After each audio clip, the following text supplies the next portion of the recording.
Awesome. Okay, so I'm going to start. My name's Dan. I'm from the Worldwide Tribe. This is the first time we've done a live YouTube session. Just to explain what this is, I'm basically talking to myself on the screen, but there are viewers in different places that will be able to see and hear what I'm talking about. So this is going to be a great opportunity just to kind of find out a little bit more about what is going on in the refugee crisis in Europe on the ground, and what I've been getting up to really on behalf of the Worldwide Tribe. So I have a few kind of different points that I want to kind of make. There is a comment section that you can ask me some questions, and then at the end I'm going to pick some of those questions and answer them for you. Hopefully it's on a separate screen, so we will have to pause a little bit. I'll grab the questions and then I'll come back to you guys and answer them for you. So my role for the Worldwide Tribe, my title is Humanitarian Solutions Advisor, and that kind of speaks for itself really. I try and find solutions, and I advise people on the ground on things that we can do to make the situation better for people coming over from their respective countries, Africa and the Middle East and etc. So I'm going to kind of explain to you what I've been doing, my different jobs and how it all came about. The Worldwide Tribe started last year in August. A group of friends, myself and a group of friends, we decided to go over to Calais and to see what the situation was, because we heard there was a refugee camp there. There were a lot of people there stranded with no support at all. So we went over, and Jazz O'Hara, which I'm sure many of you know who she is, she wrote a post on her personal Facebook page, and that was shared 65,000 times. Now, we were all blown away. We were like, wow, that's such a big response. What can we do? And we started to head back to the camp, started to provide clothing and food and some aid to help out. That grew. Our online presence grew. We now have 42,000 followers on Facebook, which is incredible. And if any of the followers are listening, thank you so much for your support. And and if you're not following, please do. So yeah, that kind of evolved, and I'm going to go on to kind of me personally and the work that I do. I first started going to the camp in Calais with the rest of the team, and my main kind of goal was to go and speak to people, in their tents, in their houses, in their makeshift houses, and find out what their dreams are, what their hopes are, what their fears are, find out their journeys and their stories, to get a real understanding of the difficulties that these people are facing, and also to kind of sit down and just have a conversation and make people feel like, we're all in this together. We're all people. We all have the same kind of hopes and dreams. And I wanted to kind of people to know that, you're not in this alone, and, we can help in any way possible. For me, everyone, we're all brothers and sisters. We all come from the same planet. So that's kind of like the message I wanted to convey. The information that I would get back would then allow me to speak to different teams, different organizations, and to kind of say, look, these guys, they need access to food, access to water, access to education. They need better shelter, or maybe access to Wi-Fi. And, I'd build up stories and information, and I would feed that back to different organizations.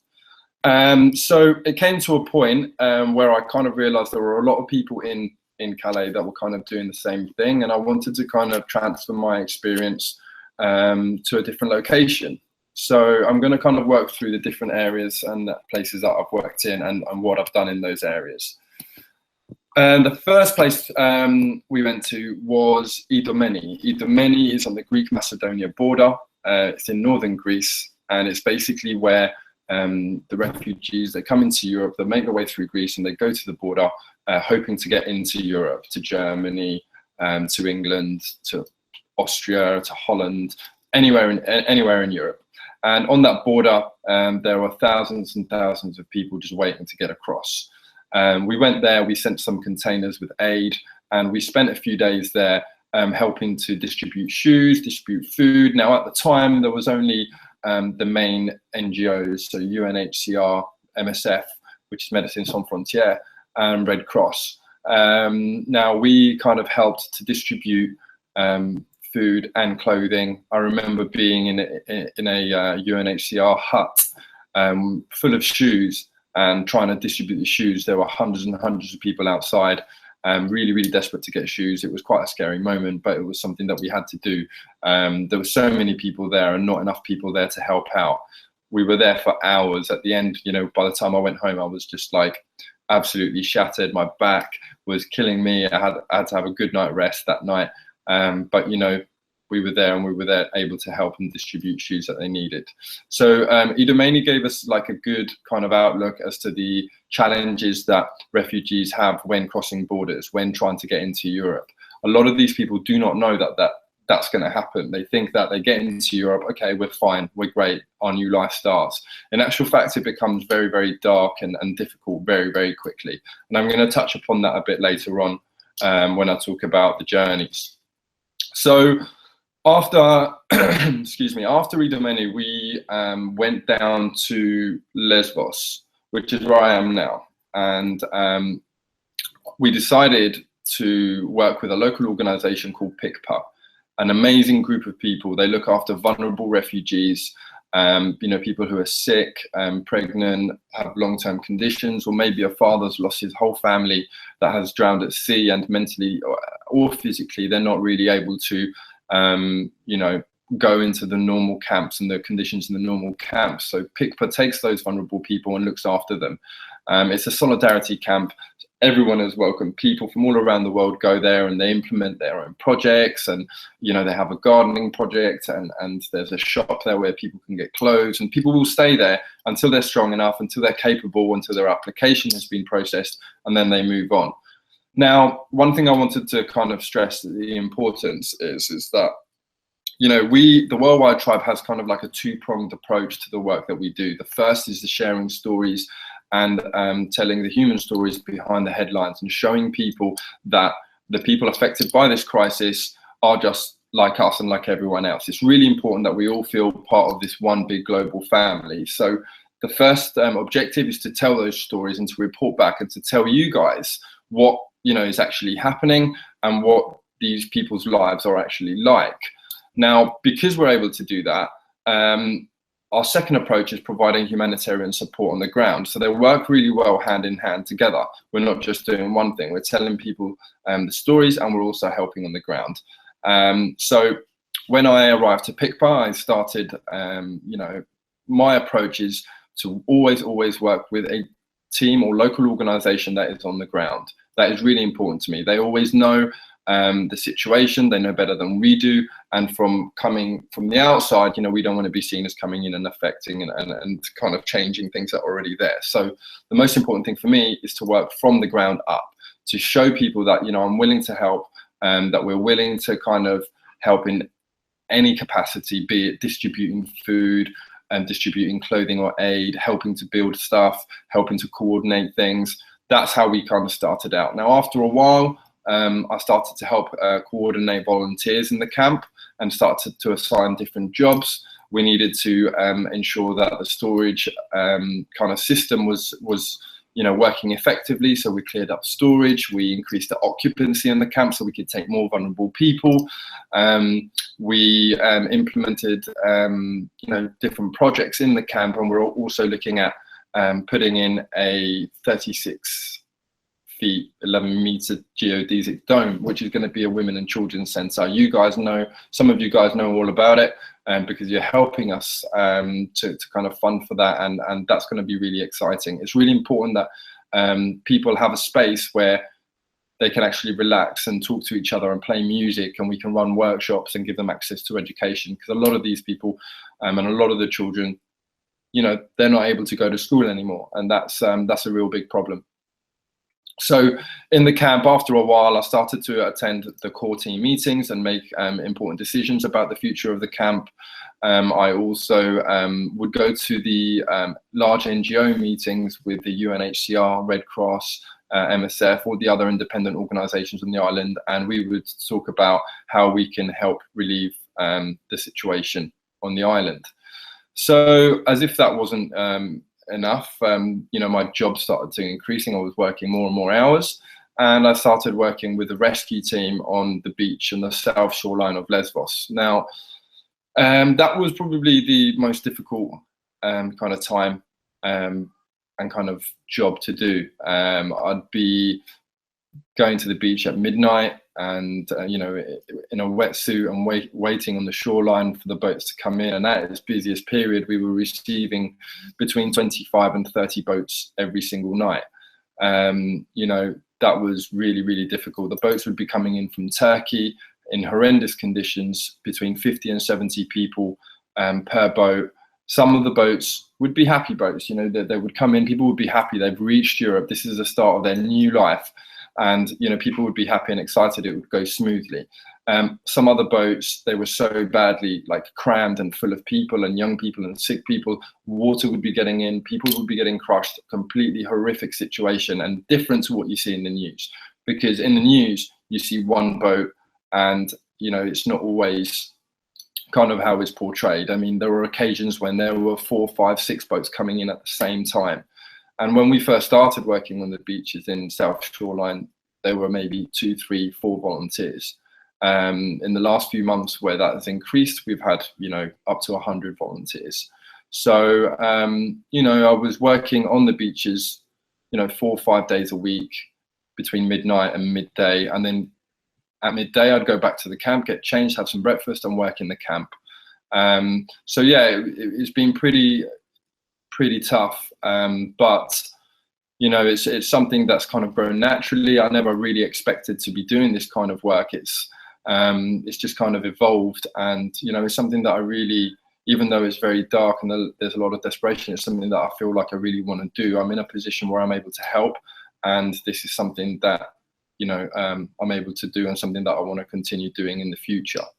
So within the Pikpa camp itself, you know, I've also done some project management, and the Worldwide Tribe has implemented Wi-Fi across the whole camp. It's extremely important that these people have access to Wi-Fi so that they can connect with their families back home, so that they can, you know, go on YouTube, listen to music and stay connected. It has been declared a UN human right to have access to Wi-Fi. So for us, it is important. Niels from the Worldwide Tribe and Richard from the Worldwide Tribe have done great work putting in Wi-Fi in Calais in France and in Pikpa and Lesvos, and we're looking to take that to different locations.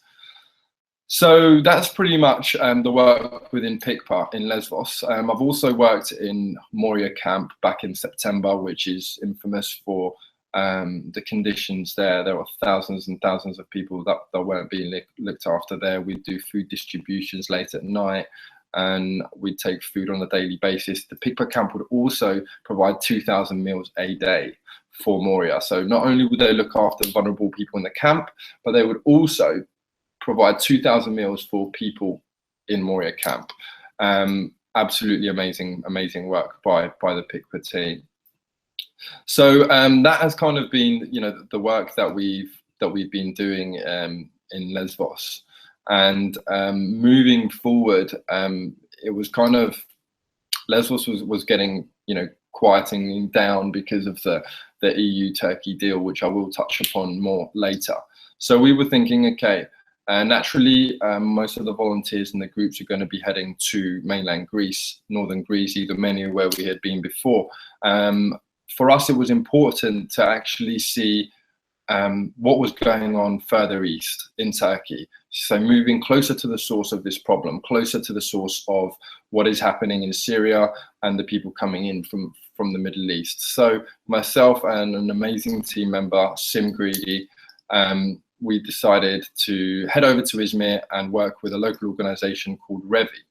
Revi do community outreach work within an area called Buzmane, which is where a lot of the Syrian refugees that come from, that are escaping the war, go to live before making their way into Europe. Now, just to give you a bit of context, Izmir is Turkey's 3rd largest city. There's 4 million people. There are 800,000 Syrians that have left Syria because of the war and settled in the Buzmane region. You know, the place has a nickname now of Little Syria. And the work that we've been doing in the last month has been really, really important. We really wanted to make sure that we had a plan, that we had our goals, and that we knew what we wanted to do. So the idea was to go in to learn from the local organisation, i.e. in this case it was Revi, to work from the ground up, to develop their format and how they do things, and to take this on and use it in other locations. So what we were doing is we were visiting new families on a Wednesday.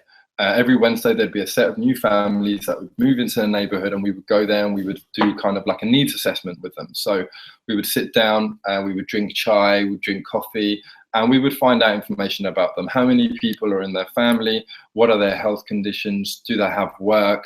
Do they have access to healthcare, access to education? Do they have money?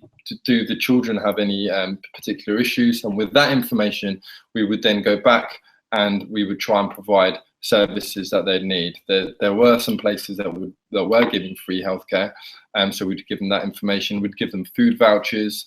We would see if there's anything that we could do to help them start their own business through knitting or through selling materials, or some of them were tailors, so we'd try and help them get set up as a business.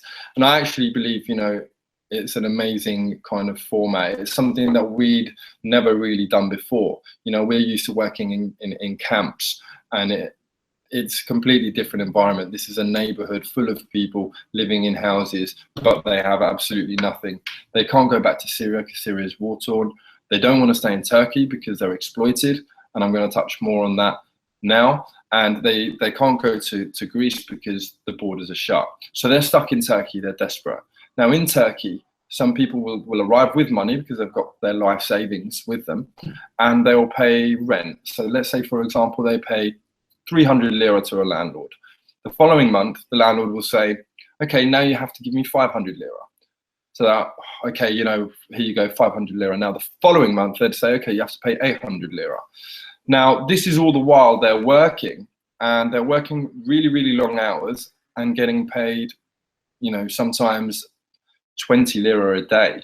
Sometimes they're not getting paid at all. I've met people that have been working for 2 or 3 months and they haven't been paid. They go to shops and markets and they're exploited in the markets. They pay inflated prices. So they're stuck. Their money is disappearing. I met a family that had no money. They went to the mosque and they said to the mosque, look, I have 6 children.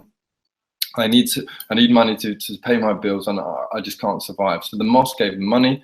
The police took their money away and sent them back home.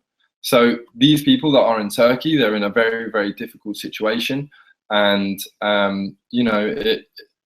something needs to be done. I mean, I'm really proud of the work that we've done over there. We've helped to provide, £2,000 to help them continue with the schools that they have in the Basmani area. So Revi has 2 schools to give children access to education. And we also had £500 that we would use as a float to go around to different families to help them with what they needed. They needed nappies or baby milk. We bought cookers, and we also did weekly activities with the children because they were kind of, really bored and there was nothing to do. Boredom is one of the biggest problems as well, because people just, they have nothing to do. They're not working, and it's important that we try and maintain access to education and access to physical activity and so on. So yeah, that was kind of like the work that we were doing in Izmir.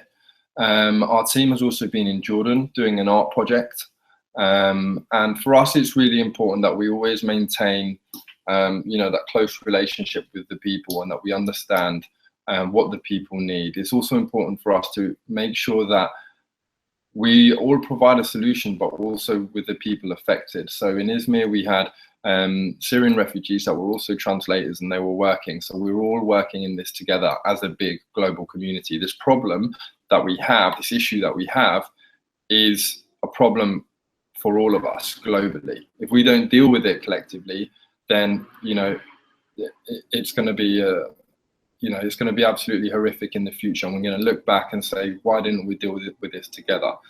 And the numbers aren't huge. I mean, last year into Europe there was 1.2 million.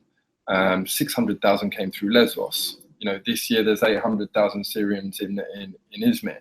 There are also people coming through from Africa, but essentially the numbers aren't huge if they were dealt with collectively by Europe, and everyone took that responsibility upon themselves to help each other out. As we all know, you know, the governments of Europe, they don't have the will to want to help. And, you know, if they don't want to help, then it's down to people like us.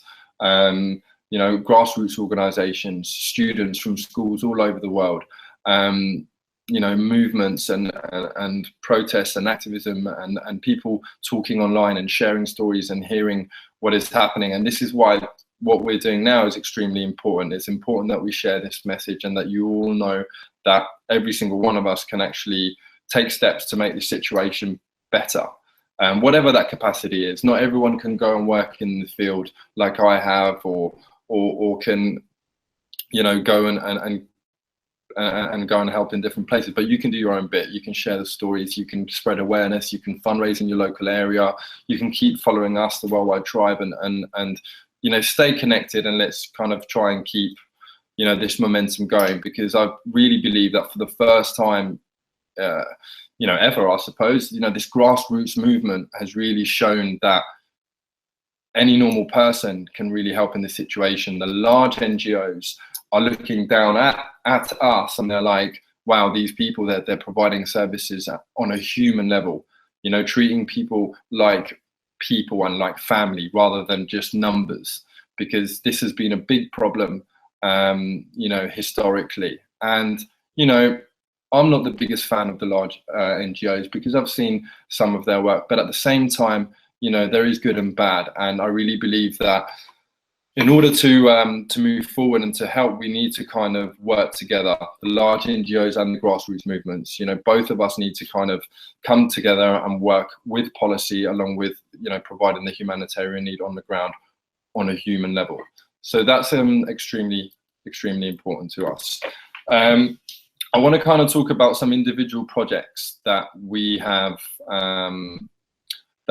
taken part in, and some things that we've done with the help of you guys. So I mentioned earlier the dome. The dome was donated by Pacific Domes, an amazing donation, because it's going to provide a great space for women and children to be able to relax, to do workshops, to actually interact with each other. There aren't enough spaces like this in this situation, so this is great.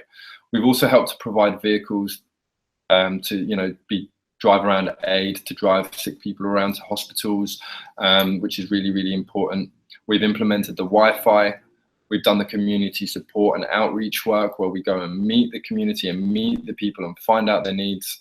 And we've also been working with the International School of Geneva. I'm giving you a big shout out because you've been doing amazing work.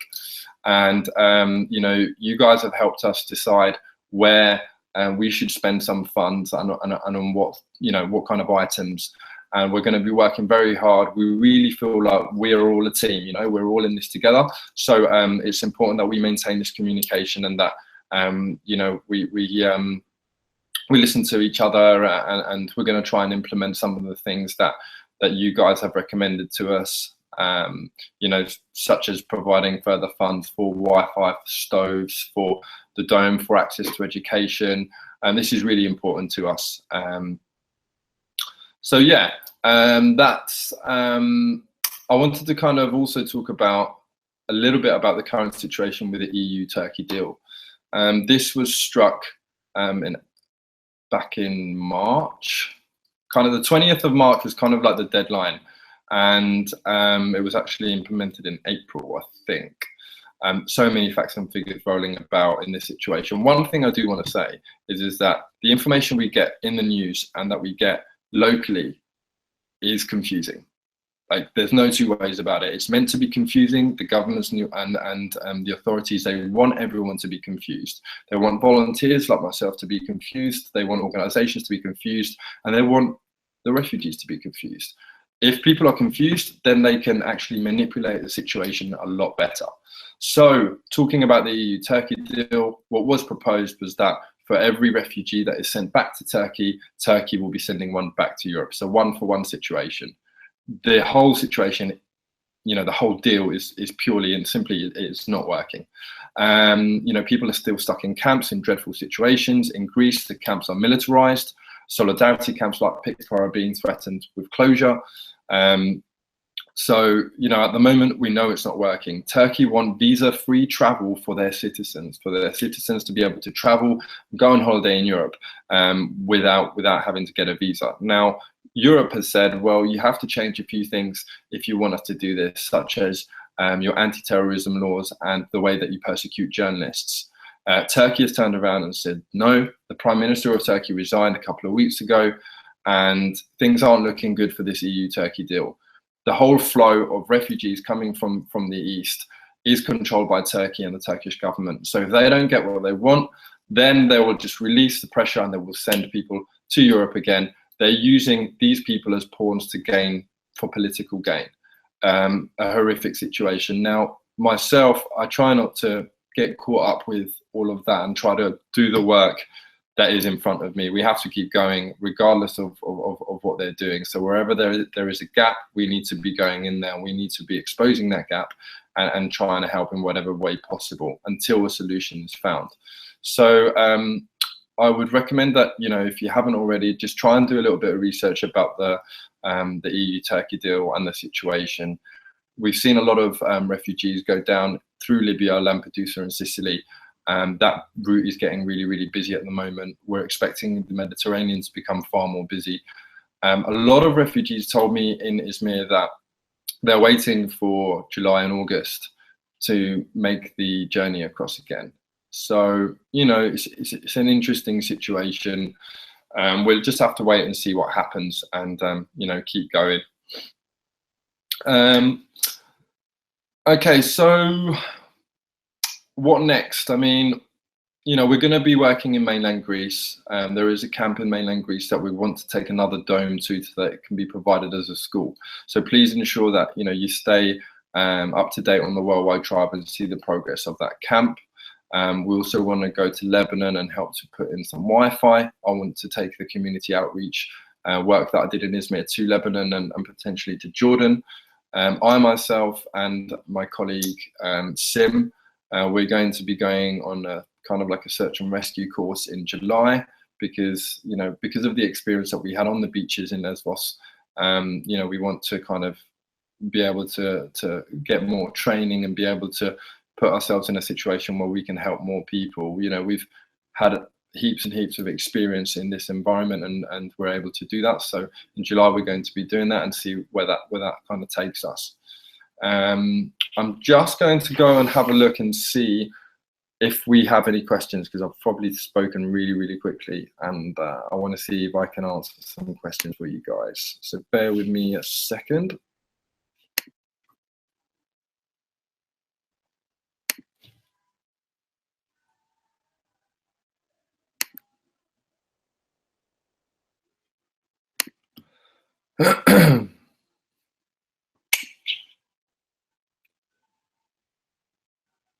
Okay.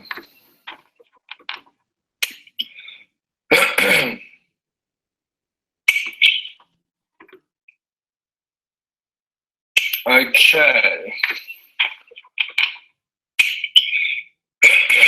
So I'm just reading some of these questions. Can you guys still hear me? Okay.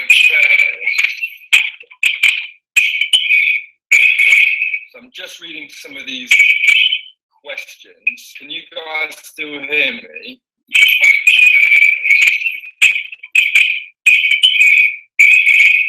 just reading some of these questions. Can you guys still hear me? Okay. Let me.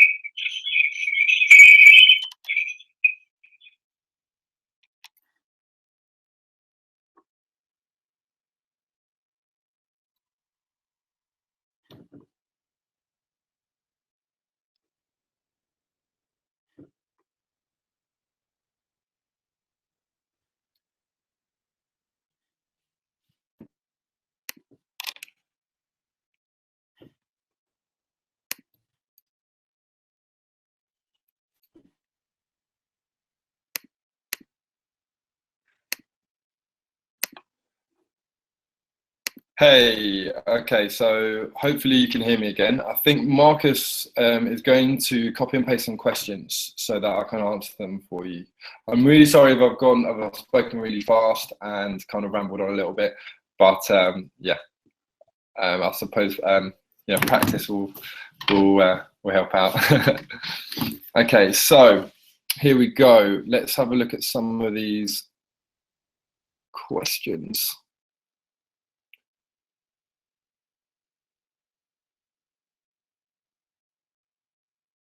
Okay, so the first one is, if you could change anything in the camp, what would it be? This is from Vasil. Very good question. One thing that, you know, it's not something that I would necessarily change, but something that I've learned. The first thing that we did when we went to camps is, the first thing you think about is, let's all work together. All the organizations, let's all work together and let's try and come up with solutions. Now, sometimes that's not the easiest thing to implement, because essentially some people have their own ideas and they don't want to listen to anyone else. And my kind of policy and my kind of thing is to try and work with the people that are open to work together. Don't spend your time getting angry or trying to fight with people that just don't want to work with you. There's no point. You know, we're not there to argue and to fight. We're there to implement solutions and to help people. So, you know, this is really important. If people don't want to work with you in camps because they feel like their way is better, then just find people that do want to work with you and move forward. What else? Okay. What inspired you to do this? This is from James Smith, Khadija. This is an interesting question. Now, I've always had an interest in international development. My sister studied it, and you know, we always spoke about it, and I'm interested in politics. And I left, you know, school at a very early age, and you know, felt like I needed to play catch up, and did my own kind of research, and looked up to people like my sister and my cousins and my family. And, you know, I felt like I was interested in that subject. Now, I thought that I would have to, you know, go back to school and study. And then all of a sudden, this opportunity came to me, and it came out of nowhere. You know, as I mentioned earlier, myself and a group of friends, we went to Calais, and just from that one post, you know, everything changed. I'm now working in something that I've always wanted to work in, something that I'm passionate about. This doesn't feel like work for me. It feels like I'm kind of following what I want to do, and I'm happy. And you know, this is a message that I really want to get across to you guys, is that, you know, when you're looking for work or you're looking for a career, do something that you're passionate about. Do something that, you know, you're happy to wake up in the morning to do. Because, you know, you'll lead a much more fulfilled life, and you'll be happy, and you'll be, yeah, it's just something that I would really recommend you guys do, to think about that. What else? Okay. We have James Smith, Ava. What is your next big goal? Our next big goal is to hopefully reach out to people that are interested in the work that we do, that look at the Worldwide Tribe and say, okay, the Worldwide Tribe are doing amazing work. We're currently giving a lot of money to large NGOs, but we don't see much return. So we actually want to give it to these guys. These guys get into the ground, they go into the field, they implement solutions, they work directly with the refugees. We cut out a lot of kind of like administration. And we want to actually be able to continue doing the work that we're doing by getting people to support us, so that, you know, we can actually live but also do the work. So thank you for that question. Okay, let's have a look at the next question. Shireen Ali Khan, have you been to Sitari in Jordan? I myself haven't, but some of the other Worldwide Tribe members have. Jazz and Nils have been, and if you would like to find out more about that, please go on the Worldwide Tribe page and on our website, www.worldwidetribe.com. You will be able to see some of the stories from Sitari. I am hoping to go there at some point in the future, because I feel like the format of community outreach that we did in Izmir would work really, really well in Amman, in Jordan. So, you know, hold that thought, and hopefully we can do something like that. Okay, so do the people that leave the refugees in the sea get caught by the police? The smugglers, okay, the smugglers, you know, they're really highly sought after. by the police. But the crazy situation is that we've known situations where some of the smugglers work for the government. I won't go too much into that because it's murky waters, but you know, we've been in situations where smugglers have just left people at sea and run ashore, and we've seen smugglers drop people in the middle of the water, which is extremely dangerous, 50, 60 people in the water, and then turn their boat around and go back to Turkey. And yeah, the smuggler business is a lucrative business. They were making $1,000 per person, work it out, 70 people in a boat, $1,000 per person, 25 boats a day. That is crazy, crazy money. And now those prices have increased because of how difficult it is. So the smuggler business is a lucrative business. And yeah, you can find out a lot about it online. Have a look at the research that's been done on that. Is communication with refugees hard? You'd be surprised. This is from Shireen again. You'd be surprised. A lot of them speak English, and it has also made me realise I actually want to learn Arabic, and I have kind of started. But you know, you need to invest a lot of time, and it's something that I really want to do. Something that will enhance the job that I do, enhance the feeling of being able to talk to people in their local communities. So that is something that I'm going to do. But we've also used some of the Syrian refugees as translators, and we work together. So, you know, although communication is hard at times, at the end of the day, sitting down with someone on the floor, having tea and sharing food, this is universal, you know, sitting down together, enjoying each other's company, smiling. And something that, you know, that I've really learned along the way is that, you know, we were all seeking the same thing. We're all seeking happiness and safety and shelter and food and education. This is universal. So although language is a barrier, you know, we do share those other things as well, and that can make things a lot easier. A smile goes a long way.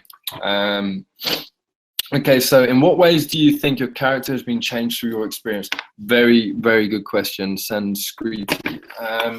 How has this changed my character? That's a very good question. I mean, in this environment, you do see a lot of desperation and fear and anger, and you know, and it does affect us, all of us, emotionally and also physically. But on a positive note, I'm actually inspired by a lot of the people I meet, a lot of the refugees that I meet. Just as an example, you know, people sit down together, they eat together all the time, they share their food, they will give you everything that they have when they themselves don't have a lot. You know, they will actually force it upon you. It's crazy, you know. They sit together, they spend time together. This is something that in the West we do less of. You know, their life is revolved around family. They're always there for each other together, and you know, kind of helping each other out. Their front doors are open to everyone. And you know, I've sat down with people and they've said to me, I know that in the West people perceive us as terrorists and people perceive us in a negative way, but we want you to know this isn't what we believe in, and that our culture is a culture of hospitality, of love, of care. And I can honestly say that doing the work that I've been doing in the last 12 months, I have not been treated better than by the people that I've been working with. And, you know, I've also had people say to me, I don't want anything, just the fact that you're sitting here talking to me and acknowledging that I'm alive, that I'm important, or that at least that I'm a person, is all that matters. And, you know, that absolutely breaks your heart, but it's amazing. I've learned a lot of lessons from the people that I work with, and hopefully it will make me a better person moving forward. Okay, is it the EU that sends people back to Turkey?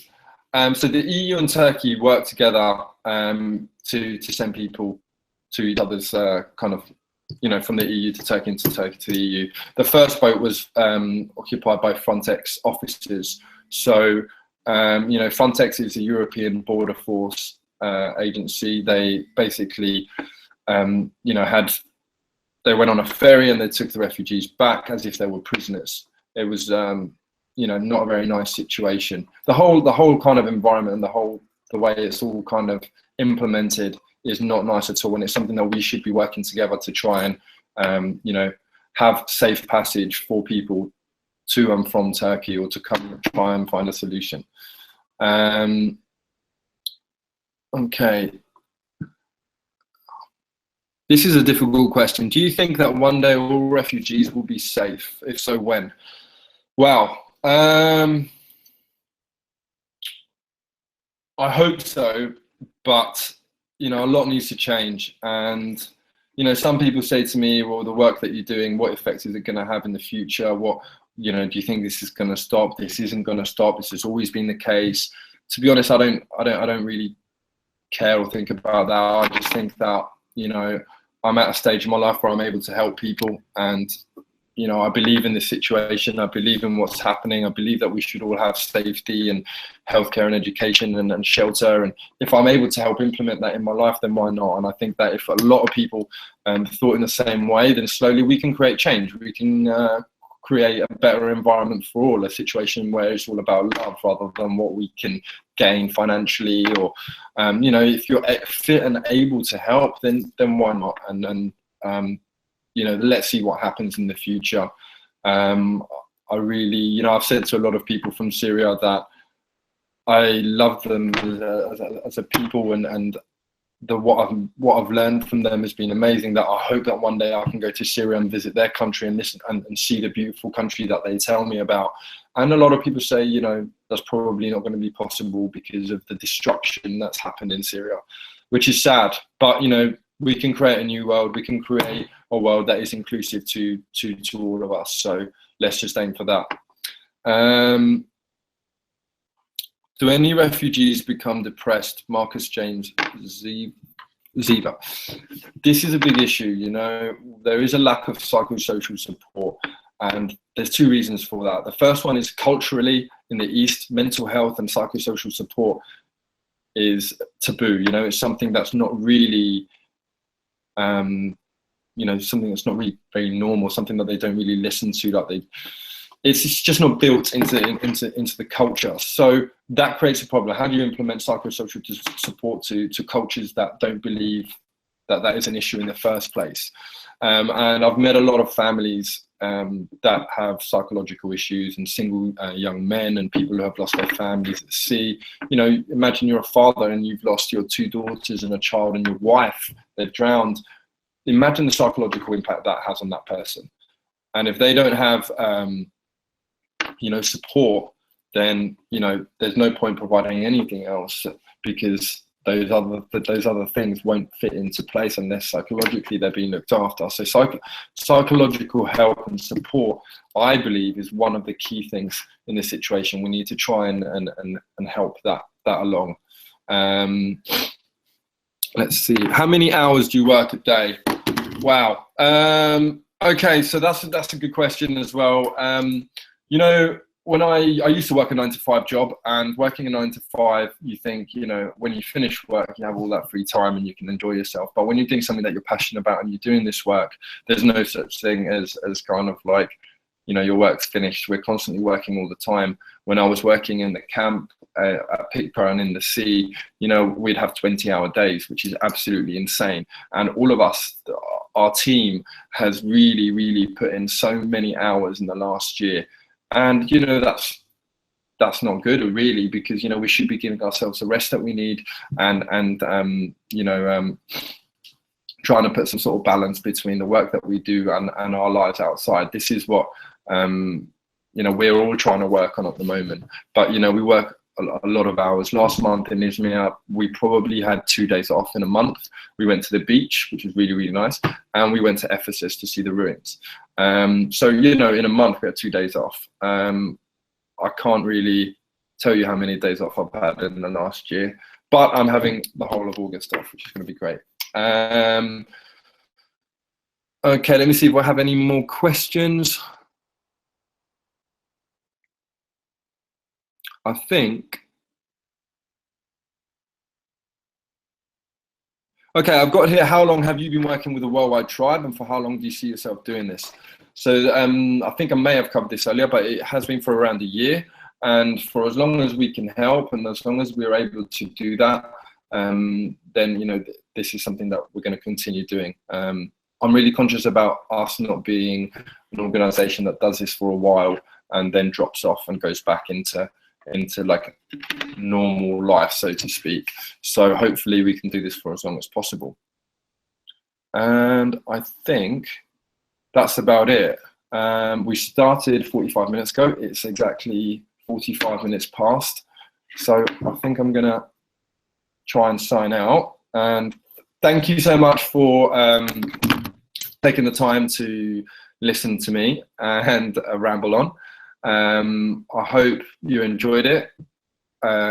We will try and do this again in the future. I'll try and make this a bit more structured and a bit better. And yeah, thank you so much. Please support the Worldwide Tribe on Facebook. Follow the website, www.theworldwidetриbe.com. If you want to follow me on Instagram, it's at Dan Teuma. I'll say it again, at Dan Teuma. You can also follow the Worldwide Tribe on Instagram. If you know anyone that would like to donate or to support us financially to continue the work that we're doing, please email me. My email address is dan@theworldwidetribe.com. And yeah, please get in touch if you have any questions. Keep following us and stay strong, be inspired, and thank you so much. See you later. Bye.